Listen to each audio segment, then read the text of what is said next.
Hey everybody, I am excited today to be here with my good friend Keith from Airwall. Keith, say hi to everybody. Hello, everybody. So the reason I have Keith on today is I really just wanted to share some extremely exciting news about his company and some passionate things that he's working on. And one in particular is with this nationwide, worldwide crisis of COVID-19 coronavirus sweeping our nation here in America as well as many other countries.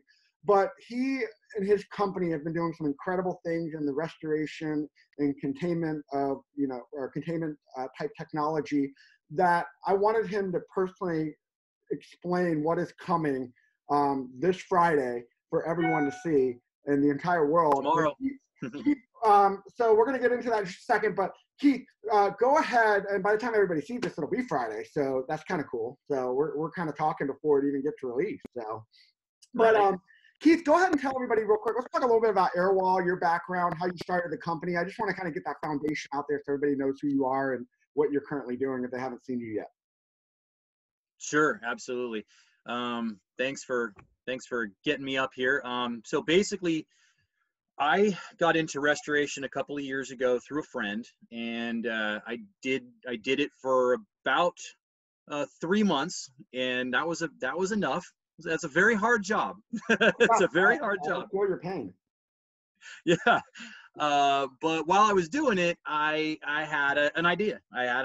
And I looked at all the containment practices that were being used, and I saw tape failing over and over again. And I had to build containment one time into a crawl space, and it took me hours, and it was done poorly, and I was very upset with my results. And I just started thinking. So I developed the Airwall, and it started with a crawl space containment. It didn't take long for us to recognize that it could be used in doorways to block off rooms, and eventually we're actually still working on the development of things that'll divide rooms right down the middle, not even at a doorway, but right in the middle. So we're working on all that for restoration and also for the construction trades. If you do carpet cleaning, this could help. If you're a drywaller, a painter, even floor refinishing, wherever you're trying to control dust and fumes and things like that, this is where our system could come in and be useful.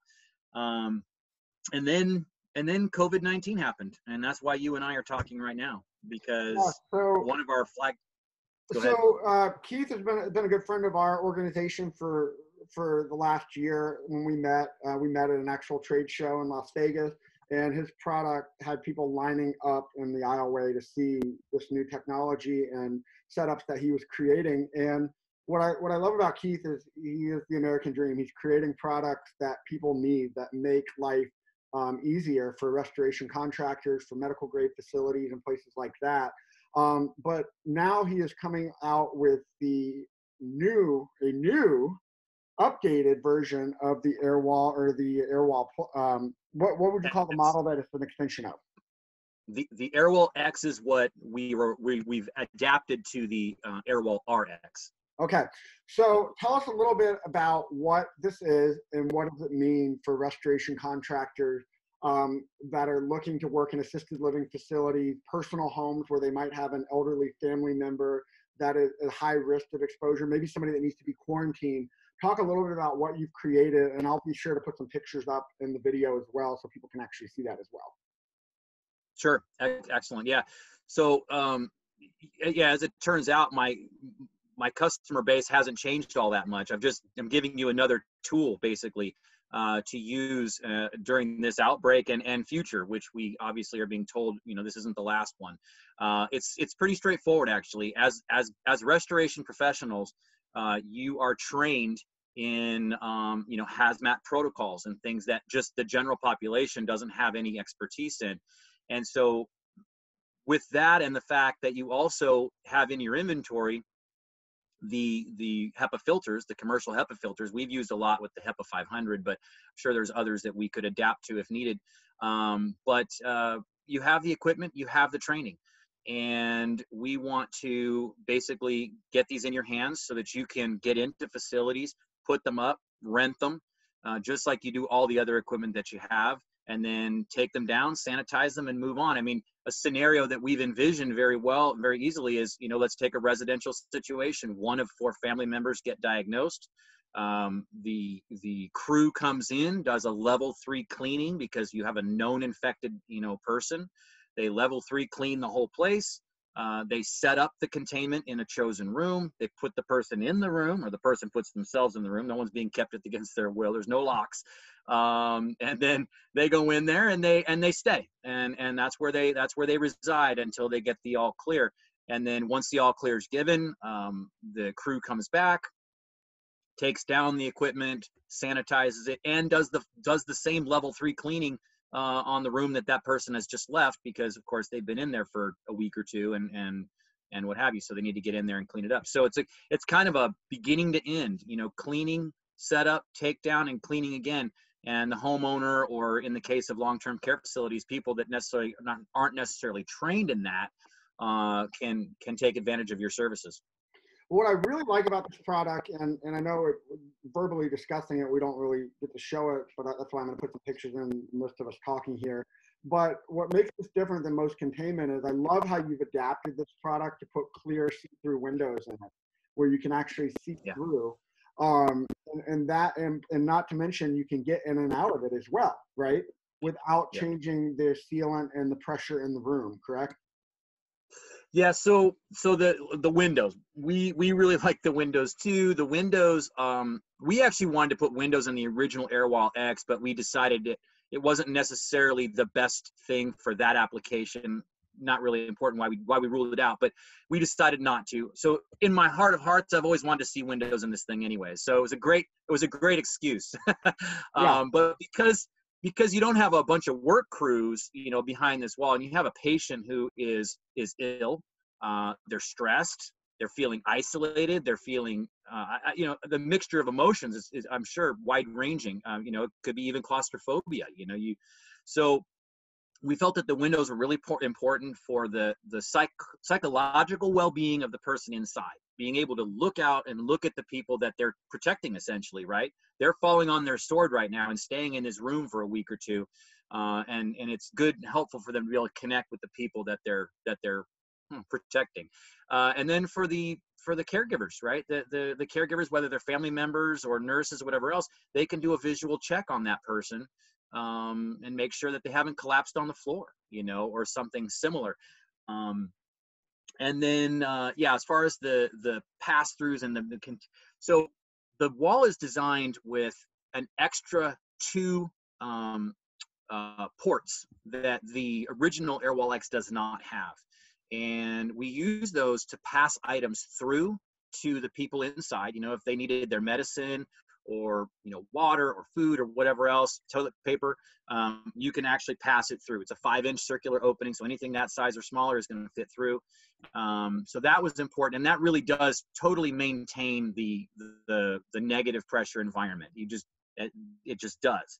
And then we actually use those same ports to put in replacement air filters, so that what's going back into the room for someone who's already compromised in terms of their respiratory system, we don't want to be pushing allergens and pet dander, you name it, mold spores, whatever else. So we're filtering the air that's going back into the room.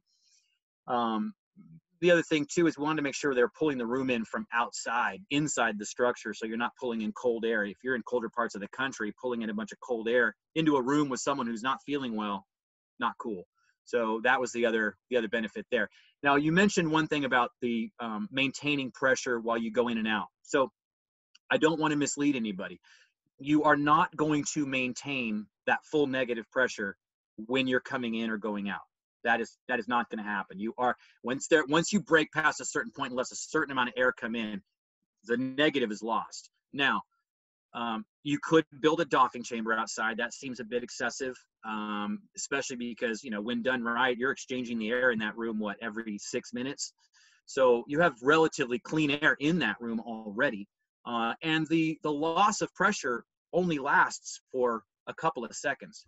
You pass through and you're immediately putting it back in place. It's very, very quick. So does it lose pressure? Absolutely, but for a very, very short amount of time. And it's really no different. I want to draw the attention because, we have in restoration, there's expectations. You're doing really dirty work. You've got asbestos and things like that and dust and everything else. So a doffing chamber, can be required for asbestos removal, right? It is required. But in this case, this is not dissimilar from what's called an AIR. That's an airborne infection isolation room. And that is in hospitals, and they just have a regular door. There's no doffing chamber. There's no antechamber. It's open the door, they lose negative, they close the door, it's back. So even in a hospital environment where they've got rooms set up to do this, there's no outside chamber. So it's really no different than that. Awesome. Well, I think this is an incredible resource and tool for the entire country, especially with everything that's going on. There's nothing like this on the market. I think it's incredible as an entrepreneur and a creator that you've put this together. So just to wrap up real quick, because I wanted to kind of get that highlighted, tell everyone, so this project is launching on Friday, April 10th. I know you've got a target time at noon. Everybody will see this video after it's already launched, so we will put a link in the video for you to actually check out the Indiegogo page where you are raising funds to launch this nationwide, worldwide. And talk a little bit about the campaign and how people can get involved, contribute, or even get their hands on an RX as soon as possible. Sure. So our Indiegogo is we have set a budget or a goal of $750,000, and that's going to do a lot of things for us. That's going to help us finalize our intellectual property rights. We have some tooling to do because the only thing on our whole project that is not ready to go and go straight into production is the replacement air filters. We are working on those. We actually have a design complete on that. In fact, you'll see it it's going to be either on the Indiegogo page, most likely, but it'll definitely be on our website. It's already been designed. We've already contacted our mold makers. So we're working on getting that done. The ball is already rolling there. So that's the only thing we have really left to develop. As far as what we're doing and how we're trying to get people involved, we're trying to attract a couple of different people. First of all, we're trying to attract investors.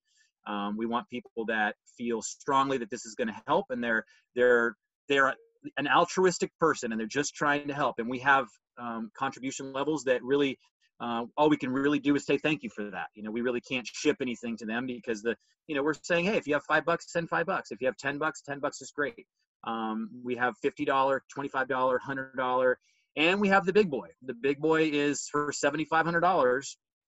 You can be one of 100 people to guarantee that you get a Airwall RX in the first run of 500, which is our goal. That's just the first 500. It's just getting things rolling. Those first 500 are going to be how we train the rest of our sewers, because we've got to start recruiting people far and wide. We've already laid the groundwork for that, but we're going to have to actually train them on these bags. So that's going to be what that is. And then after that, our production numbers are going to jump way up. So this is a one-time opportunity for people to get an RX guaranteed. And if they feel strongly enough about it, they will be able to do that for $7,500. The rest of them are, we've got some T-shirts going out with some special limited edition kind of sayings, kind of letting people know where you were in the process. The first 1,000 people that come in at 50 are going to get a special shirt, and then the second 2 are going to get a different shirt. And so it's going to, it's pretty exciting. We're trying to get people excited because we're not building a smartwatch. We can't give you a smartwatch. What we're building is different. This is kind of an unprecedented thing. So we're trying to get creative. We're hoping that people just get excited for the sake of what we're doing, and that they believe what we believe, and that is that we can make a difference, and they want to be part of that making a difference.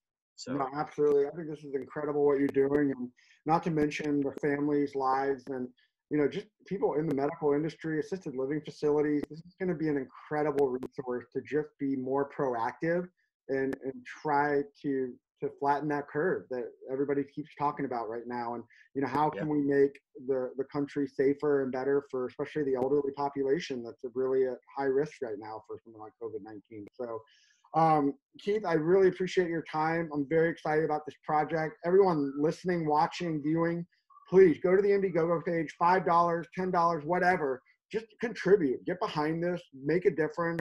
If you know somebody that might be interested in investing at a high level, feel free to reach out to myself or Keith.